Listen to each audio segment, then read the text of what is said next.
Let's take you back to the Ogun State Governorship Election Petition Tribunal that happened today, which has dismissed the petition filed by the governorship candidate of the Allied People's Movement, Mr. Adekunle Akinlade, challenging the victory of Governor Dapo Abiodun in the March governorship election. It's Judgment Day in Ogun State, and as early as 8 a.m., security operatives led by the State Commissioner of Police were already positioned at strategic locations at the venue of the tribunal to prevent any breakdown of law and order. Party leaders, lawyers and others involved in the petition were already seated in court, waiting patiently for the verdict. The judges of the tribunal arrive, and then the reading of the judgment begins, with the chairman of the tribunal, Justice Halilu Yusuf, reading out the verdict of the three-man panel. And in light of everything said above, while ruling on the preliminary objections, the tribunal struck out Mr. Akinlade's application seeking the disqualification of Governor Dapo Abiodun on the grounds of submitting false academic qualifications. It says the issue of information about Governor Abiodun's academic qualification in sworn affidavit had been concluded at the appeal court, describing the petition as lazy, deficient and shallow. On the allegation of overvoting, the tribunal also dismissed Mr. Akinlade's petition, noting that the petitioner irredeemably failed to prove his case against the APC candidate. Satisfying the provision of Section 27 and 69 of the Electoral Act 2010 as amended, we have no reason to tinker with or upturn that declaration, bereft of any merit and substance. This petition is destined to fail. It fails and is thereby dismissed. The mandate has been confirmed, so I'm happy as a council. I'm happy as a stakeholder in Ogun State, and I'm also happy for the good people of Ogun State that the mandate which they give to the Governor Dapo Abiodun has been confirmed, or what lawyers call has been corroborated by the tribunal today. So all that is left is that all those distractions will go off and will settle down to good governance. You know, in any election petition, there must be a decision has to be made, whether in favor or against any party. So any party that is aggrieved with that decision has the right to appeal against that decision. Don't forget that this is a governorship election petition, and it's just the first stage. We still have Court of Appeal, we still have Supreme Court. Outside the courtroom, supporters of Governor Dapo Abiodun took to the streets jubilating.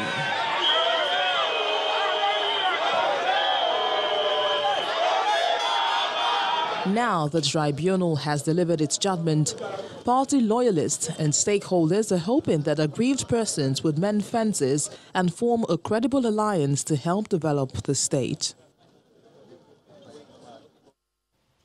We do sincerely apologize for the mix-up in the chest captions of this same story, which we took earlier. And away from security matters now, rather, to the World Bank estimates that formal, small, medium enterprises contribute to up to 60% to total employment and up to 40% of national income, that's the GDP, in emerging economies. These numbers are significantly higher when informal SMEs are included.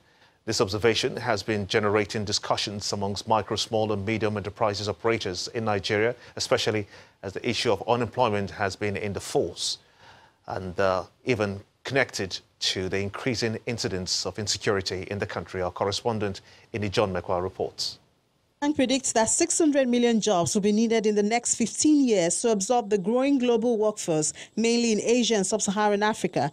Meanwhile, the National Bureau of Statistics has put the number of the working age population in Nigeria, which is between 15 and 64 years, at 115.5 million as at the third quarter of 2018.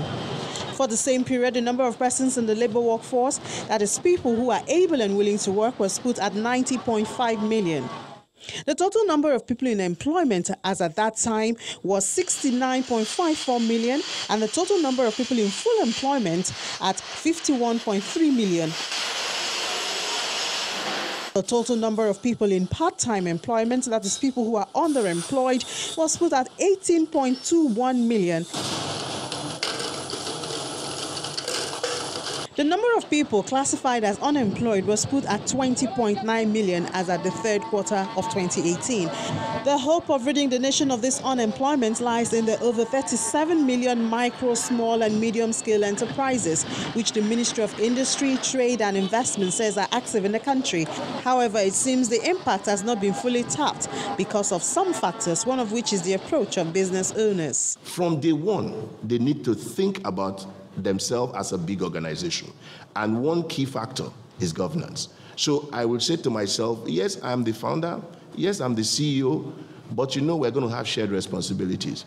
I'm not just going to take the checkbook and sign money out because somebody wanted. No, the business is going to be our focus.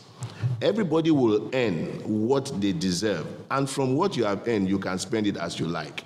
The business must have an identity of their own.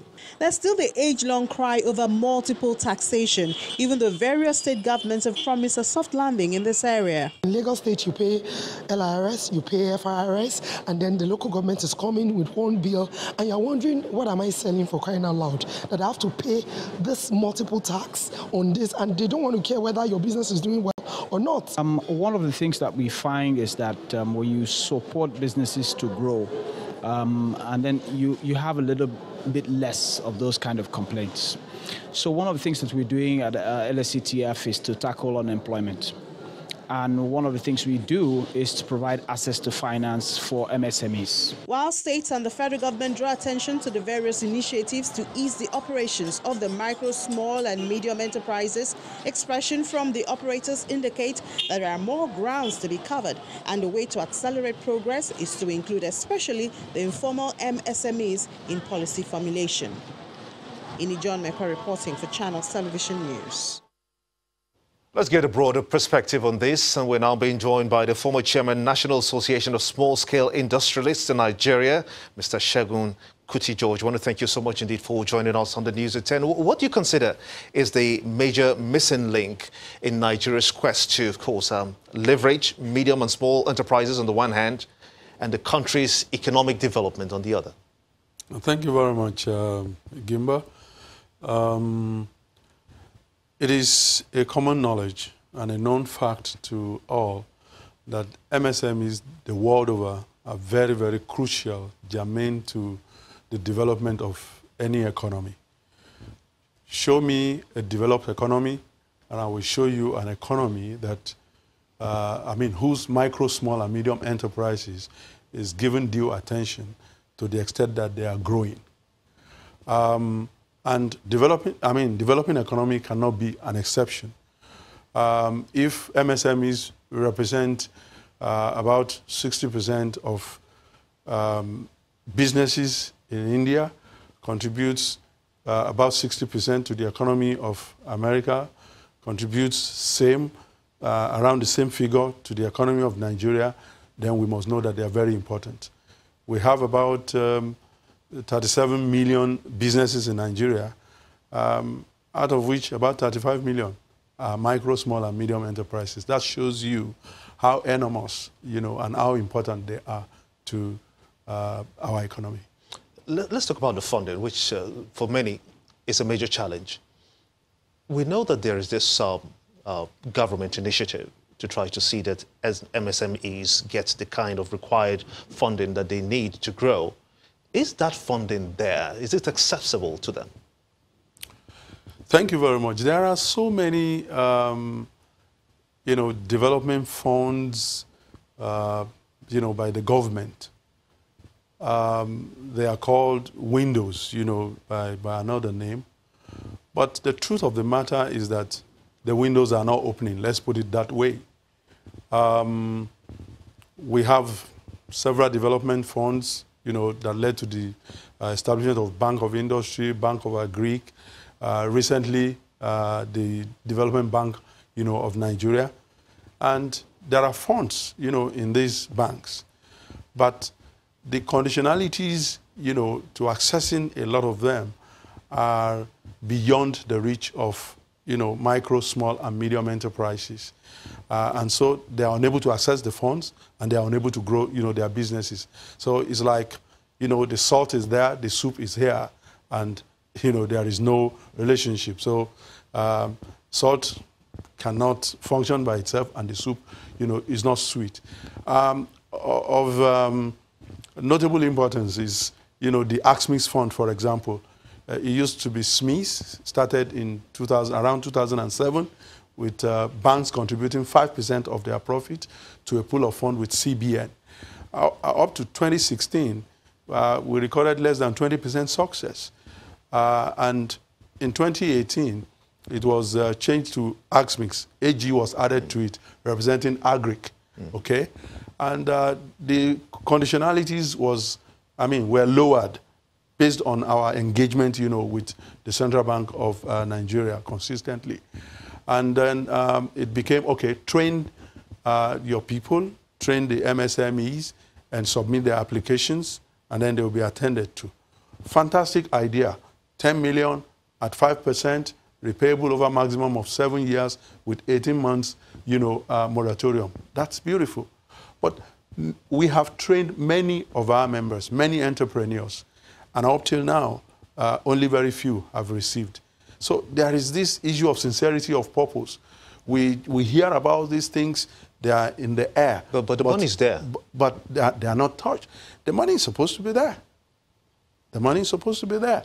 And when these things take time, businesses die even before, they are able to access them. There is need for sincerity of purpose, for government and whatever authorities is charged with releasing funds to MSMEs to be doing such, pronto.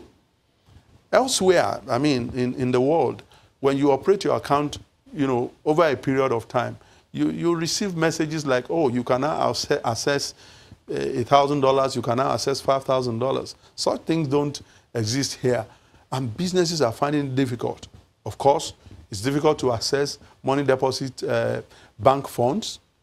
The requirements are so high, they need to, secure the loan and probably ask for legal mortgage on your property or whatever, which many MSMEs, do not have. Even when you have property, how many of them have certificate of occupancy, CFO, to make it, a legal document. So it's really tough accessing funds. That's a good place to let it rest. But sincerely thank you. The former chairman, National Association of Small-Scale Industrialists in Nigeria, Mr. Segun Kuti George. Many thanks indeed for talking to us here on the News at 10.